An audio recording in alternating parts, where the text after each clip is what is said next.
Hi everyone, and welcome to Session 7 of Adult Learning with Zach, Walt, and I. As a team, we explored how the brain works and the different cognitive functions that are involved with learning. We take a look at adult learning through the lens of technology and the pros and cons of e-learning in today's age. The human brain is fascinating, resilient, and constantly active. It acts as the control center for the human nervous system and is constantly monitoring all functions of the human body, which allows us to think, act, reason, remember, and learn new things. Our brain processes all outside data that comes in through our senses, responding appropriately in accordance with our needs. Two maps that help us understand the different parts of the brain and their functions are the triune brain and the hemispheric brain. The triune brain separates the brain into three parts: the reptilian brain, the limbic system, and the neocortex. The reptilian lies at the base of the skull, closest to the spinal cord. It is the innermost and most primitive part of the brain and is also found in reptiles, birds, and mammals. The reptilian brain serves as the instinctual part of our brain, which helps us to survive.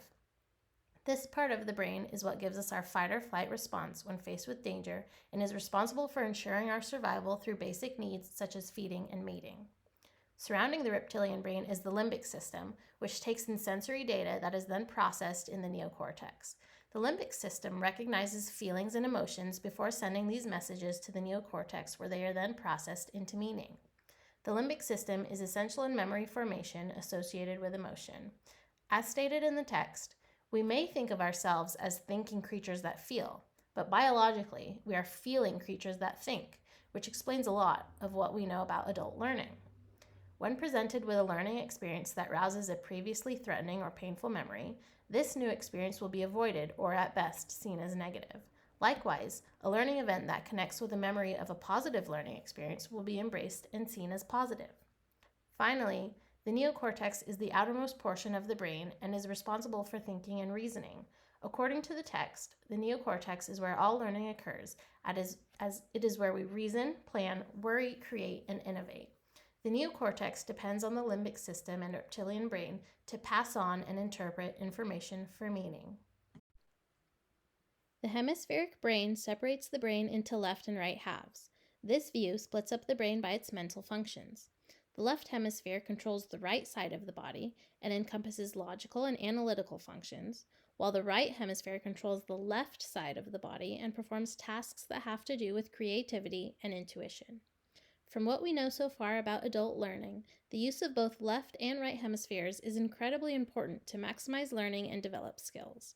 Experiential learning as a supplement to theoretical learning is one way to involve both the right and left hemispheres of the brain, creating an enriched and holistic learning environment. Now let's take a look at memory and intelligence as cognitive functions of the brain and how they affect learning. Memory, by definition, is a faculty of the brain in which the brain encodes, stores, and retrieves information. Memory has been compared to a computer in which information is first entered, input, stored, throughput, and at some later point retrieved, or output. There are many different types of memory, but for the purpose of this presentation, we will focus on the three listed on your slide. Sensory memory is a product of interactions between you and your environment. And of our five senses used to interpret stimuli, sight and sound are the most commonly used. Sensory memory is very brief, and its length is dependent on the senses in which it is perceived. For example, iconic memory, or your visual perception, lasts roughly half a second, where echoic memory, or auditory perception, lasts roughly 3 to 4 seconds. Not all information that's processed in your sensory memory is moved into your working memory. You can think of this in the ways in which you can tune something out, you can get lost daydreaming, or you can focus so intensively on one stimuli to the point that it distracts you from others. Key restriction for information moving from sensory memory into working memory is quantity. It is believed that we, as human beings, on average can only process 7 plus or minus 2 pieces of information at a single time. Interestingly, this is the reason that phone numbers were originally designed to only be 7 digits long. Information that's processed in your working memory enters long-term memory where it's stored for future use. We can think about the difference between working memory and long-term memory as the difference between the top of your desk and the filing cabinet next to your desk. Decisions are made about the items that come across your desk. Do you discard them? Do you set them aside to deal with them later? Or would you attend to them? In this example, the desktop is your working memory, and the filing cabinet is your long-term memory. And just as you would deliberately place a file in the cabinet, you must also process information so that it can be stored in your long-term memory. A common misconception about memory is that it declines with age. Research, however, has found that the problem may actually lie with the loss of hearing or vision because once something is clearly seen or heard by an older person, there is actually minimal decline in sensory memory. Additionally, a 70-year-old trying to recall a particular birthday celebration or a trip to the beach has many more memories to sort through than that of a 20-year-old asked to do the same thing. Going back to our example of the filing cabinet, sifting through 70 years of files is far more time consuming than going through 20. What do you think of when someone is referred to as being intelligent? Many might say an intelligent person is one who is smart or who knows a lot.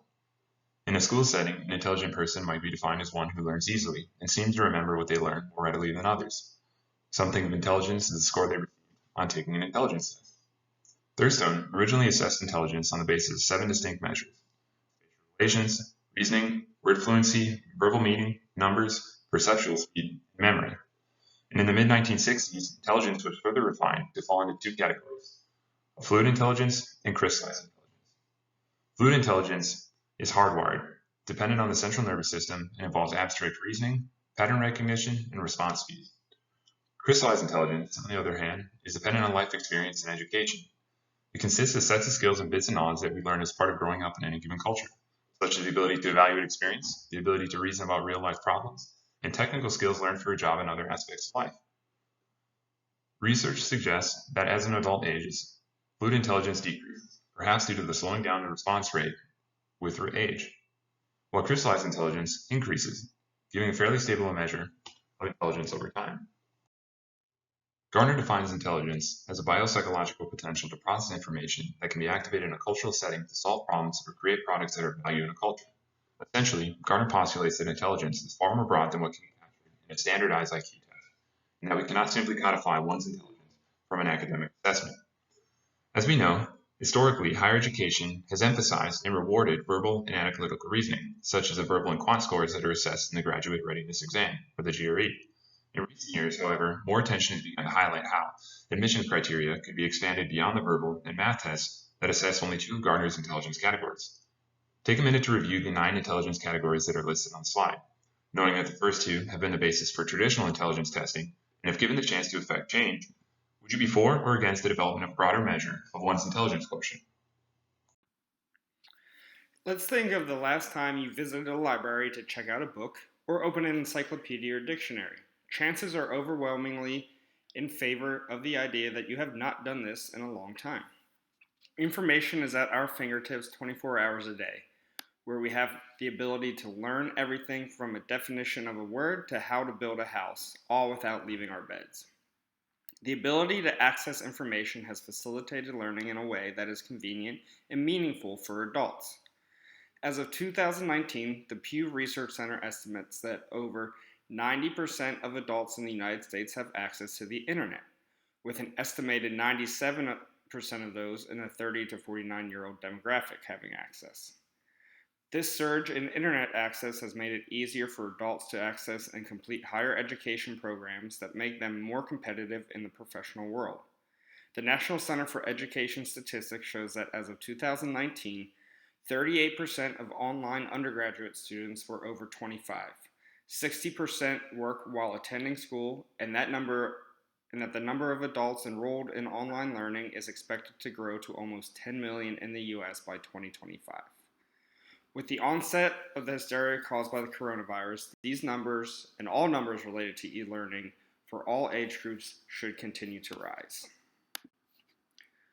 Adults in economically advanced economies led the way in adult internet access. According to the Pew Research Center, 94% of adults in South Korea have access to the internet, the highest percentage in the world, followed by Australia, Canada, the US, UK, and Spain. Adults living in countries with developing economies had the least access to the internet, with countries in Africa such as Ethiopia, Uganda, Senegal, and Burkina Faso coming in under 30%, with access as low as 8%. In developing nations, cheaply made smartphones are the primary point for accessing the internet. When I was living in Cambodia, access to a computer was limited to some school labs and internet cafes, while access outside of the capital Phnom Penh was limited to smartphones, which were usually provided by younger family members who had moved to the city to work. Rural provinces lack communication infrastructure and fail to provide electricity to many communes, restricting internet access for rural populations and the ability to access any e-learning opportunities. Digital marketing giant Immersis estimated in 2019 that there were 3.5 billion social media users. That is over 45% of the world's population. Facebook and YouTube proved to be the most popular, followed by Instagram and Snapchat, which were most popular among the 18 to 24-year-old demographic. Social networks allow for informal educational opportunities and enable every person to share information. With great access to spread information so easily, comes the ability to spread false information just as easily. Back in 2013, a New York Times article reported that 60% of all videos on YouTube were uploaded by bots. Targeting of individual web interests and surfing trends lead users susceptible to made-up stories, websites, and information created by bots. As social media grows, it becomes increasingly difficult to determine what information, or what people for that matter, are real or fake. Let's ask a few questions. How many people here have been catfished or asked for financial help by a stranger over the internet? Also, how many of you have become employed through the internet? I remember looking through newspaper classified ads looking for employment as a teenager, but now it seems even getting a job at Foot Locker is filled through the internet. Networking through sites such as LinkedIn look to continue to grow in connecting employers and employees. It seems that the way that people socialize and conduct business will only become more digitalized. Here are some guiding questions to get you thinking about your own experiences with e-learning and intelligence. Thanks so much for taking the time to view our presentation, and we look forward to interacting with you on the discussion board.